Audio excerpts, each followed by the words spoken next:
தமிழ்நாடு அனைத்து வகை மாற்றுத்திறனாளிகள் மற்றும் பாதுகாப்போர் உரிமைகளுக்கான சங்கத்தின் சார்பில் இன்று தமிழ்நாடு முழுவதும் சுமார் 110 மையங்களில் ஒன்றிய அரசு புதிதாக கொண்டு வந்துள்ள பிபி ராம்ஜி திட்டத்தை எதிர்த்தும் அதை உடனடியாக திரும்ப பெற வலியுறுத்தியும் அதுபோன்று ஏற்கனவே நடைமுறையில் உள்ள மகாத்மா காந்தி தேசிய ஊரக வேலை உறுதி திட்டத்தை மீண்டும் கொண்டு வர வலியுறுத்தியும் இன்று தமிழகம் தழுவிய அளவிலே நாங்கள் மறியல் போராட்டத்தை நடத்தி கொண்டிருக்கிறோம்.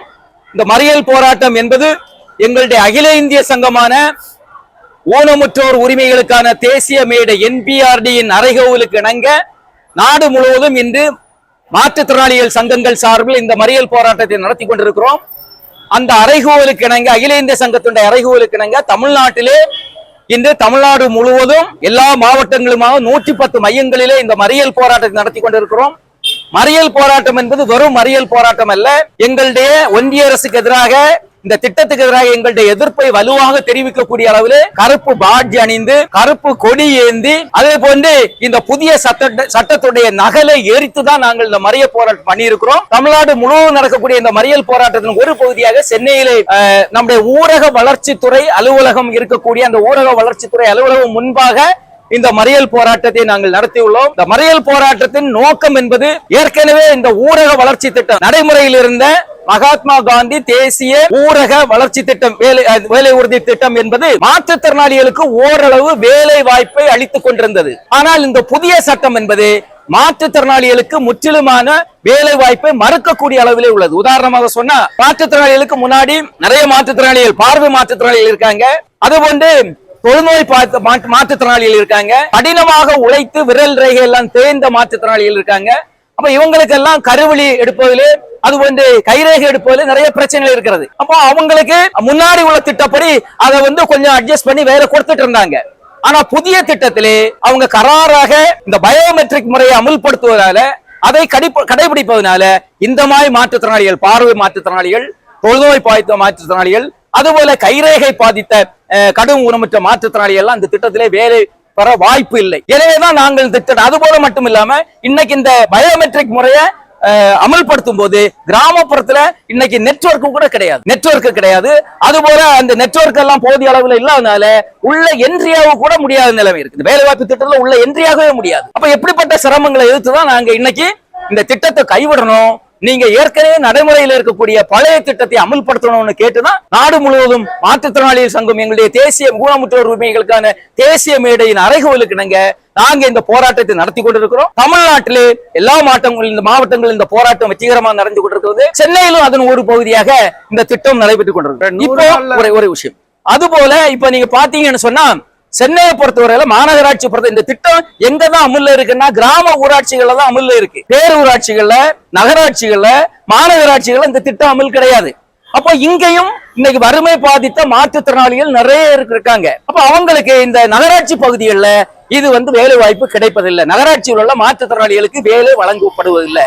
எனவேதான் நாங்க இதை நகர்ப்புறங்களுக்கு இந்த திட்டத்தை விரிவுபடுத்தணும். குறிப்பாக நீங்க யாருக்கு கொடுக்குறீங்களோ கொடுக்கலையோ நகர்ப்புறத்தில் உள்ள மாற்றுத்திறனாளிகளுக்கு இந்த வேலையை விரிவுபடுத்தணும்னு கேள்வியை நாங்க இந்த கோரிக்கையை வச்சிருக்கோம். இப்ப இந்த 100 நாள்ன்றது 124 உயர்த்தப்பட்டிருக்கின்றதா சொல்றாங்க. இரண்டாவது விவசாய பணிகளுக்கு முன்னுரிமை வழங்கப்படுகிறது அப்படின்னும் பொழுது இதுல என்ன தயக்கம் இருக்கும் நமக்கு? சொல்றேன் சார், இந்த 100 நாள் வேலை 125 நாள்னு சொல்ற மிகப்பெரிய மோசடி. உங்களுக்கு தெரியும், மோடியை பொறுத்தவரையில அவர் ஒரு திட்டத்தை அவர் கொண்டு வரணும்னு நினைச்சாருன்னா எந்த பொய்யையும் சொல்வாரு, எந்த விதமான பொய்யையும் சொல்வாரு. ஏற்கனவே அவரு நம்மளுக்கு ஆட்சி பொறுப்பு வரும்போது நாங்க உங்களுடைய வங்கி கணக்குல 15 லட்சம் ரூபாய் போடுவோம்னு சொன்னார். இரண்டாவதா ஆண்டன்றுக்கு எனது 2 கோடி பேருக்கு வேலை கொடுப்போம்னு சொன்னாரு.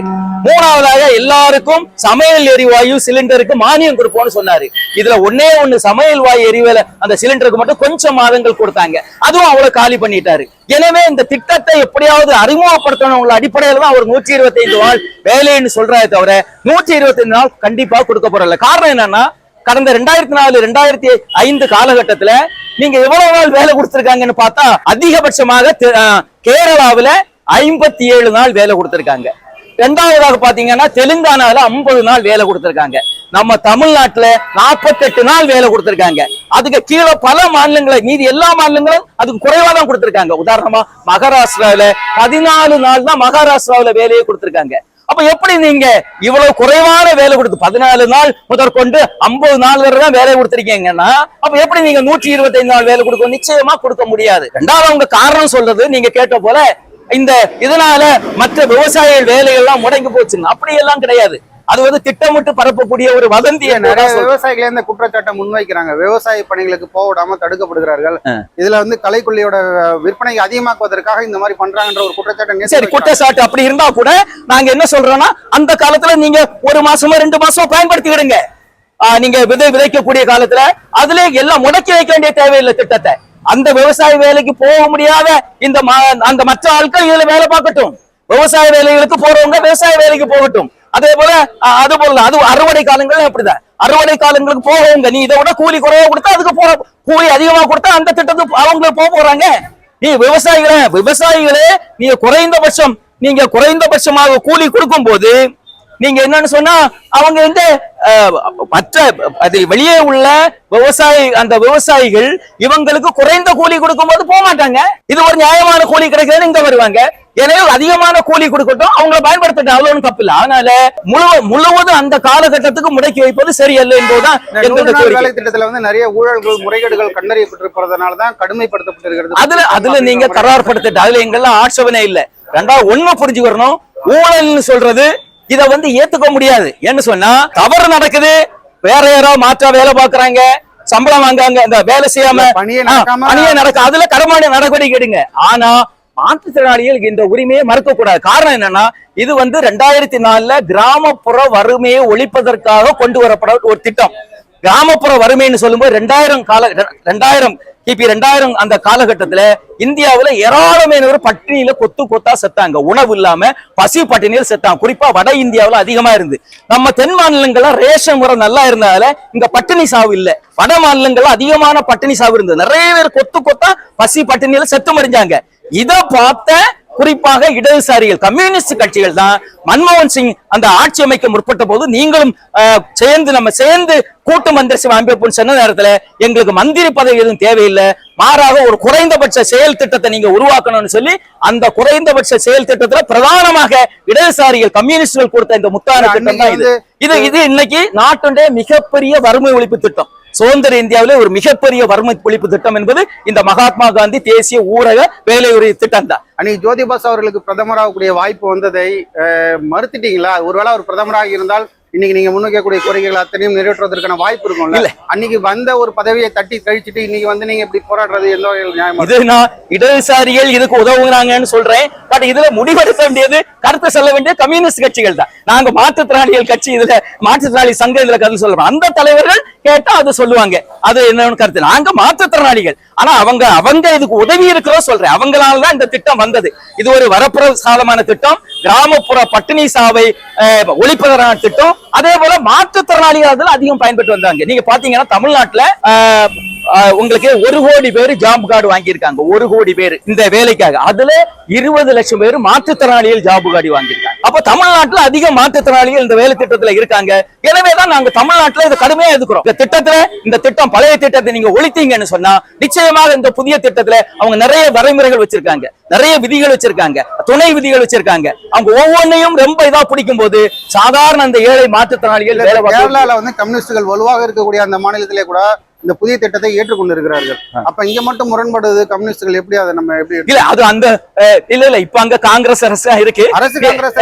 இப்பதான் திட்டம் இன்னைக்குதான் அமலுக்கு வருது. திட்டம் இன்னையிலிருந்து அமலுக்கு வருது. இப்ப அங்க காங்கிரஸ் ஆட்சி தான் இருக்கு. அதை நீங்க சொல்றது எனக்கு எப்படின்னு தெரியல.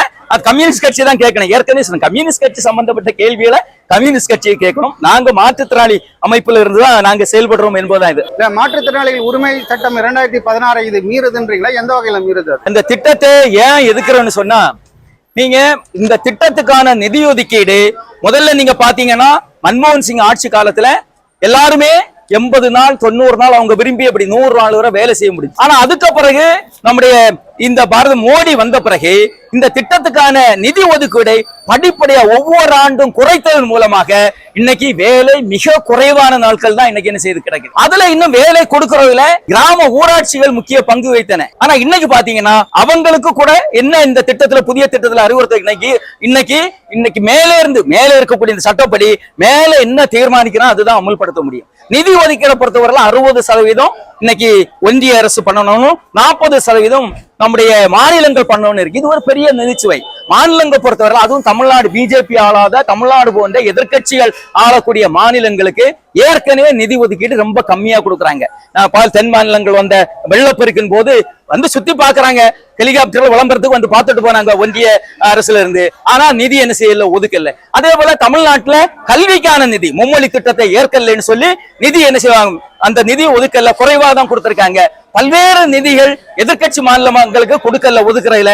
அப்ப அப்படி இருக்கும்போது இந்த திட்டத்துக்கும் நிதி சுமையை மாநில அரசுக்கு மேல போட்டா அது என்ன செய்யாது. இல்ல குறைந்தபட்சம் ஒரு 3 மாத காலம் இந்த திட்டம் எப்படி செயல்படுகிறது, மாற்றுத்திறனாளி மக்களுக்கு எப்படி வாய்ப்புகள் வழங்கப்படுகிறதுன்னு பார்த்துட்டு அதுக்கப்புறம் நம்ம போராட்டங்களை முன்னெடுப்பது சரியா இருக்கும். அது ஏற்கனவே நம்ம நடைமுறையில நிறைய அனுபவங்கள் இருக்கு. 3 மாதம் பார்க்கணும்னு இல்ல, ஏற்கனவே உள்ள திட்டத்திலே பல கோளாறு இருக்கு. அதை சரி செய்யறதுக்கே நம்ம ஒரு நீண்ட போராட்டத்தை நாங்க நடத்தோம். மாற்றுத்திறனாளிகள் இன்னும் சொல்ல போனா மாற்றுத்திறனாளிகளுக்கு இந்த திட்டத்துல முதல்ல வேலையே கொடுக்கல. நம்முடைய சங்கம் எந்த சங்கம் தான் தமிழ்நாட்டுல தமிழ்நாடு அனைத்து ஓய்வு மாற்றுத்திறனாளி மற்றும் பாதுகாப்போர் உரிமைகளுக்கு சங்கம் தான் முதல்ல வேலை கேட்டு 100 நாள் வேலை திட்டத்துல வேலை கேட்டு போராடணும். வேலை கேட்டு போராடுற நேரத்துல அதிகாரிகள் நீங்க எப்படி வேலை செய்ய முடியும், நீங்க தான் மாற்றுத்திறனாளி ஆச்சே, மாற்றுத்திறனாளிகள் எப்படி வேலை செய்ய முடியும்னு கேட்டாங்க. அந்த நேரத்துல அவங்களுக்கு என்ன சொன்னோம்னா, வெறும் வேலைக்கான திட்டம் இல்லை, இது வந்து கிராமப்புற வறுமையை ஒழிப்பதற்காக கொண்டு வரப்படப்பட்ட ஒரு திட்டம். இன்னைக்கு மாற்றுத்திறனாளிகள் இன்னைக்கு பட்டினி வறுமையில இருக்காங்க, வறுமை கோட்டை கீழே வாழ்றாங்க. எனவே நீங்க மாற்றுத்திறனாளிகளுக்கு வேலை கொடுக்கணும்னு கேட்டுதான் இந்த திட்டத்தை என்ன செய்யுது, மாற்றுத்திறனாளிக்கும் வேலை கிடைக்குது. அப்படியே அதுக்கு பிறகுதான் மாற்றுத்திறனாளிக்கு முதல்ல எவ்வளவு எப்படி வேலை கொடுத்தாங்கன்னா, மற்றவங்களை போல 8 மணி நேரம் வேலை வாங்குறாங்க, சம்பளம் பிடித்தம் செய்துதான் கொடுத்தாங்க மற்ற சாதாரண ஆட்களுக்கு கொடுக்குற போல. அதுக்காக மீண்டும் நாங்க போராடுறோம். மாற்றுத்திறனாளிகளுக்கு மத்திய அரசினுடைய எத்தனையோ திட்டங்களை மாநில அரசு நிறுத்தி வைக்கிறது அல்லது செயல்படுத்தாமல் வச்சிருக்கு. அப்ப இப்ப இருக்கக்கூடிய மாநில அரசு இந்த திட்டங்களை நாங்க ஏற்றுக்கொள்ள மாட்டோம் அறிவிப்பதில் என்ன தயக்கம் இருக்கும்? நீங்க ஏன் மாநில அரசை வலியுறுத்த மாட்டீங்க? மாநில அரசையும் வலியுறுத்த போறோம் நிச்சயமாக. நாங்க சமீபத்தில் தமிழக முதலமைச்சரை இப்போ புதிய தாவேக அரசு முதல்வர் மாண்பு ஜோசப் விஜய் அவர்கள் பதவியேற்றவுடன் நாங்க மாற்றுத்திறனாளிகள் மாநில நிர்வாகிகள் போய் சந்திக்கிறோம். பல்வேறு கோரிக்கைகளை வச்சிருக்கோம். பிரதானமாக உதவித்தொகையை உயர்த்தி கொடுக்கணும்னு ஒரு கோரிக்கையை வச்சோம். 2வதாக இந்த கோரிக்கையும் வச்சிருக்கோம். நீங்க தமிழக அரசு இதுல பொறுப்பு இல்லைன்னு தட்டி கழிக்க முடியாது. தமிழக அரசுக்கும் பொறுப்பு இருக்கிறது. குறிப்பாக மாற்றுத்திறனாளிகளுக்கு இன்னைக்கு கிராமப்புறங்கள்ல தான் வேலை கிடைச்சிட்டு இருக்கு, நகர்ப்புறங்கள்ல மாற்றுத்திறனாளிகள் வேலை கிடைக்கல. 2வதாக இந்த புதிய திட்டப்படி மாற்றுத்திறனாளிகள் வேலை வாய்ப்பு கம்மியா இருக்க போகுது. எனவே மாற்றுத்திறனாளிகளுக்கு தமிழக அரசு சிறப்பு நிதி ஒதுக்கீடு செய்து மாற்றுத்திறனாளிகளுக்கு வேலை கொடுக்கணும்ல கோரிக்கையை நாங்க முதல்வரிடத்துல வச்சோம். இது போன்ற செய்திகளை தொடர்ந்து பெற நம்ம வேர்ல்ட் பிரின்ஸ் சேனலை மறக்காம சப்ஸ்கிரைப் அண்ட் ஃபாலோ செய்து கொள்ளுங்கள்.